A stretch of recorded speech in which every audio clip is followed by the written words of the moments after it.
May mga kwento na sobrang hindi inaasahan na mapapaisip ka kung ano ba talaga ang ibig sabihin ng pagmamahal, sakripisyo at katapatan.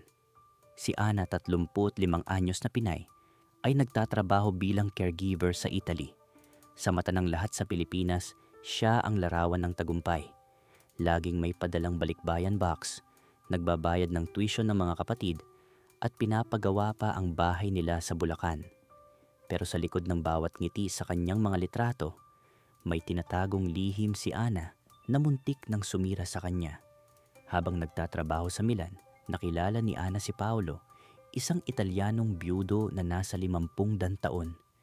Mabait si Paolo at lagi siyang iginagalang.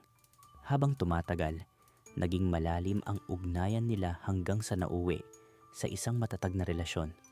Sa wakas naramdaman ni Ana na may taong tunay na nagmamahal at nagbibigay halaga sa kanya matapos ang matagal na panahong puro para sa pamilya ang inuna. Pero may kapalit ang pagmamahal na yun.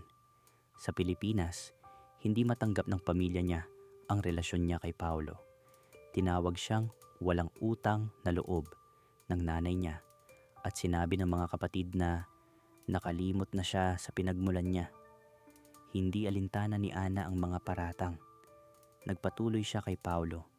Nakita niya rito ang taong nagtulak sa kanyang tuparin ang sariling pangarap, hindi lang puro sakripisyo para sa iba. Nagbukas sila ng maliit na cafe na may Filipino-Italian fusion food, pangarap ni Ana mula pagkabata.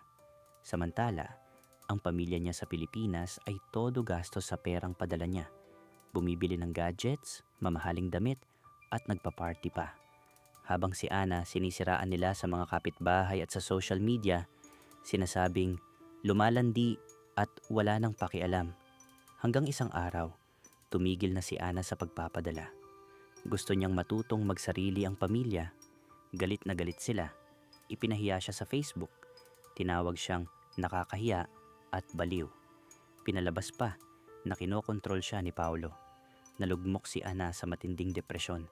Pero hindi siya iniwan ni Paolo. Pinagtuunan nila ng pansin ang kafe at unti-unti sumikat ito sa mga turista at lokal. Lumago ito, nagbukas ng pangalawang branch at nagbibigay pa ng scholarship sa mga kabataang Pilipinong gustong mag-aral sa culinary school. Makalipas ang ilang taon, naging kilala na ang kafe nila sa Milan.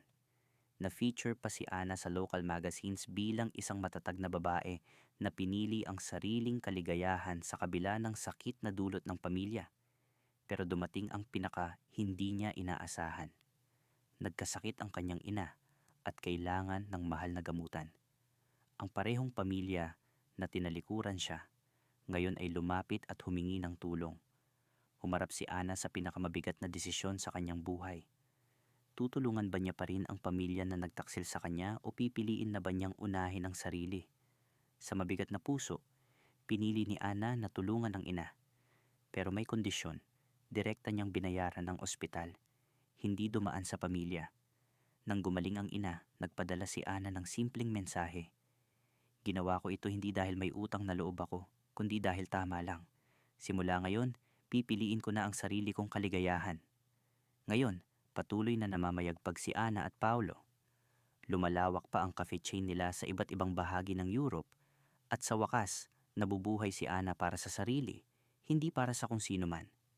Ikaw, kung ikaw si Ana, tutulong ka pa rin ba sa pamilya kahit niloko at pinagsamantalahan ka nila? O tuluyan mo na silang iiwan?